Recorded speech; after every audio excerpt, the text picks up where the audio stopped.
there is a file that was never supposed to exist. It wasn't a document. It wasn't a message.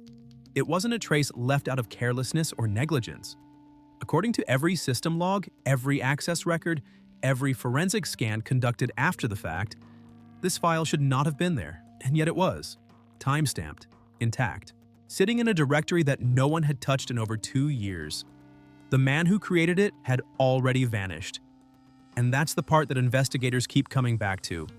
Not the disappearance itself, which was calculated, deliberate, and clean enough that the FBI's cyber division spent months chasing dead ends. Not the aliases, not the offshore infrastructure, not the encrypted communications that went cold overnight like a heartbeat stopping mid-sentence. What they keep coming back to is this: a person intelligent enough to build and then dismantle an entire digital identity, someone who understood operational security at a level most federal agents never reach, left behind exactly one thing, one file, in a location that should have been swept, at a time that doesn't fit the timeline, with metadata pointing somewhere it shouldn't point. Either this was an accident, or it was something else entirely.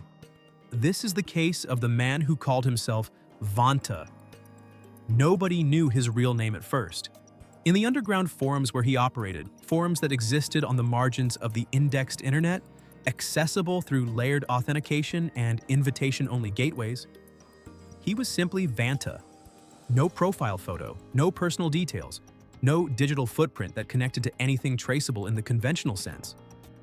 What he had instead was a reputation. And in the specific ecosystem where that reputation lived, a reputation like his was worth more than any credential. He was not a criminal in the most obvious sense. He didn't sell drugs. He didn't threaten individuals. He didn't run the kind of low-sophistication fraud operations that fill federal case files every year. Phishing campaigns, credential dumps, social engineering targeted at elderly victims. What Vanta did was considerably more technical, considerably more methodical, and considerably harder to prosecute because the line between what he offered and what is legal shifts depending on jurisdiction, intent, and how carefully you read the fine print. He sold access, not to systems he had hacked, not to stolen data. He sold knowledge, and specifically the kind of knowledge that allows someone to understand how enterprise-level security infrastructure actually fails. Penetration testing methodologies so advanced they bordered on classified. Exploit frameworks designed for environments most cybersecurity professionals never encounter. Architecture documentation for systems that, in the wrong hands, become roadmaps to something much darker. His clients, according to what investigators were later able to piece together, ranged from gray market corporate espionage contractors to state-adjacent actors in jurisdictions where oversight was a theoretical concept. He was not just skilled, he was precise. He understood exactly how much to sell, to whom, and through what channels to avoid the kind of paper trail that tends to end careers and begin prison sentences. For roughly 4 years, he operated without a single confirmed breach of his own security. No identity leak. No physical location compromise. No former associate who turned informant. No metadata slip. Nothing. And then, in a 72-hour window in March 2022, he was gone. Not arrested. Not publicly identified. Gone. His forum presence was deleted. Then the forum itself went dark. The cryptocurrency wallets associated with his known transactions were emptied and then abandoned. The infrastructure he used, a rotating network of virtual private servers distributed across 7 countries, went offline in a sequence so coordinated that forensic analysts initially assumed it was an automated script executing a pre-planned shutdown protocol. Every layer of his operation collapsed inward like a building being deliberately demolished. Systematic, sequenced, rehearsed. By the time the relevant agencies coordinated enough to issue cross-jurisdictional alerts, there was functionally nothing left to find. But here is where things start to change. 3 weeks after the shutdown, a security researcher based in Rotterdam, working independently, unaffiliated with any government agency, was conducting a routine audit of an old research archive. Not a sensitive archive, not a classified environment. A semi-public academic repository used by cybersecurity professionals to store technical papers, proof of concept code, and documentation related to vulnerability research. The kind of place that doesn't generate headlines. The kind of place that doesn't have a dedicated security team watching every directory in real time. She found the file. It was sitting in a subdirectory that hadn't been actively maintained in roughly 26 months. The file itself was small, unremarkable in size, the kind of thing that would pass unnoticed in any automated scan that wasn't specifically looking for anomalies. But what made her stop wasn't the size. It was the timestamp. The file had been created 4 days after Vanta's infrastructure went dark. 4 days after the disappearance of a man who had, by all available evidence, successfully deleted every trace of his existence from the digital surface. A new file appeared in a location with no obvious connection to his known operations. No encryption, no obfuscation. Just sitting there, accessible, like it was waiting. The content of the file was a fragment of code, approximately 40 lines. Incomplete. Deliberately incomplete in a way that made it look like a draft, an abandoned note, something left behind by mistake. The code itself was not immediately alarming. It referenced a type of vulnerability class in industrial control systems, specific, but not classified, the kind of technical content that exists in published research, except for one function, embedded near the bottom of the fragment, 11 lines of logic that, when isolated and analyzed, described a behavior that had no legitimate research application. It wasn't exploitation code. It wasn't a proof of concept. It was something more subtle. A sequence describing how a specific class of sensor-level tamper detection could be bypassed without triggering any observable change in the monitoring layer above it. The researcher forwarded it to a contact at a European cybersecurity firm. That contact escalated it. Within 6 weeks, it had reached an interagency task force whose existence is not publicly confirmed. And this is where the case stops making sense. Because the first assumption, reasonable, logical, consistent with everything known about Vanta's operational profile, was that the file was a test, a deliberate breadcrumb, a way to confirm whether anyone was watching closely enough to find it. Sophisticated actors in his space sometimes do this. They leave controlled signals in low-visibility environments to map the response time and capability of monitoring operations. It's a counterintelligence technique borrowed from tradecraft older than the internet. The file, under this theory, was bait. But then the metadata was analyzed in depth. The file had been created using a software environment that forensic analysis was able to partially reconstruct. And what that reconstruction showed was a machine configuration, operating system patches, installed libraries, software version signatures, that matched a specific profile.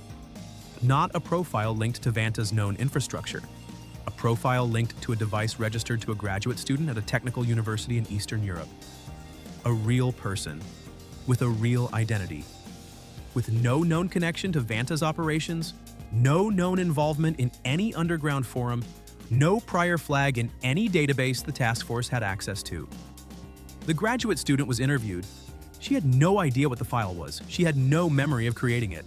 She had access to the repository, legitimate access, she used it for her coursework, but she could not explain the file, the timestamp, or how her machine's environment fingerprint ended up attached to it. She wasn't a suspect. She was a data point that didn't fit, which meant one of two things.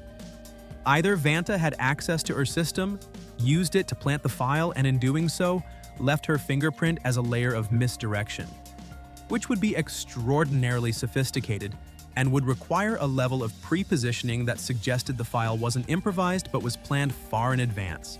Or the fingerprint itself was fabricated, a spoofed environment signature designed to point investigators toward a dead end, which would require technical capability beyond what was expected even from someone with Vanta's profile.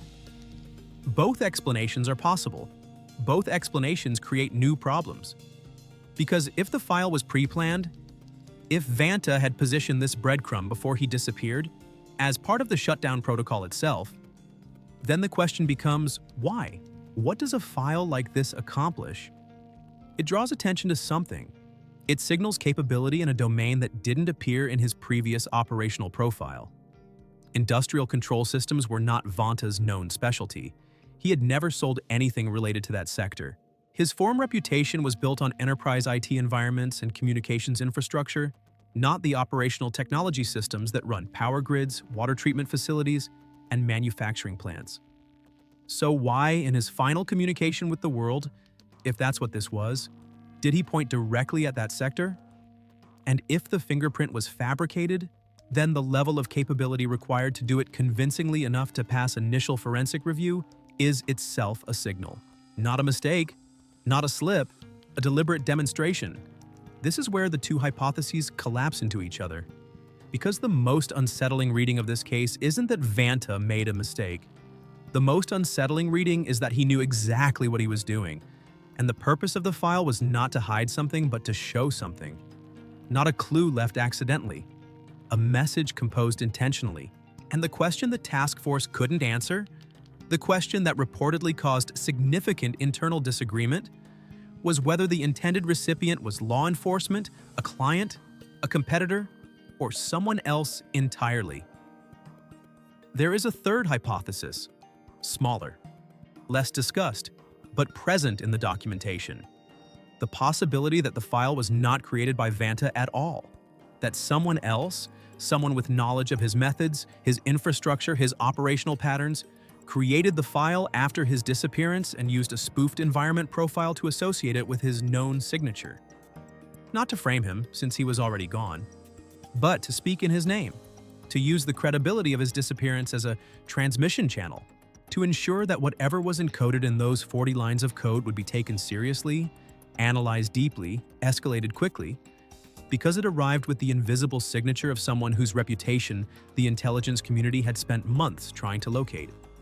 This hypothesis requires a separate, unidentified actor with a very specific set of capabilities and a very specific motivation. It has no direct evidentiary support, but it has never been definitively ruled out because the alternative explanations each carry their own structural problems that forensic analysis has not fully resolved. What happened to Vanta after March 2022 is not known. There are unconfirmed reports, sourced from individuals within the cybersecurity research community who spoke on condition of anonymity, that suggest a person matching certain behavioral and technical characteristics consistent with his profile was active in a different operational context, approximately 14 months after the disappearance, under a different alias, in a different sector. But those reports are uncorroborated, and the agencies with the most relevant access have not publicly confirmed or denied them. What is known is this: the file remains. It has been analyzed by multiple independent teams and at least 2 government-adjacent technical bodies. No consensus has been reached on its full meaning or purpose. The vulnerability class it references has been patched in the systems it most directly describes. Whether the patch was implemented because of the file or independently and coincidentally is not confirmed. The graduate student whose machine profile appeared in the metadata has continued her studies without further incident. The repository where the file was found has since been taken offline, its contents archived in a restricted environment that the original researcher no longer has access to. And somewhere in the space between a disappeared man and a file that shouldn't exist, the question no one has been able to answer with confidence still sits. Was it a mistake? Was it a message? Was it a warning? And if it was a warning, was it meant for the people who found it, or for someone they hadn't identified yet? The evidence exists, the timeline exists, but even with both on the table, one contradiction refuses to close. Vanta was a person who spent 4 years proving he could leave without leaving anything behind. And then, in the window between his disappearance and complete silence, something appeared that should not have been there.